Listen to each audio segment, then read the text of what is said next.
Where are all my hesitant sellers? Listen, I know that you may have heard that the market's cooled a little bit over the past year, and what I want you to know is you haven't missed your window. It's still a seller's market. You just need to think about things a little bit differently. Don't have short-term memory loss.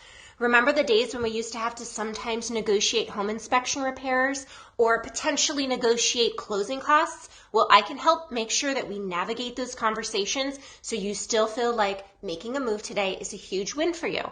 Secondly, and this is in a new market really, you have to price your home at market value, okay?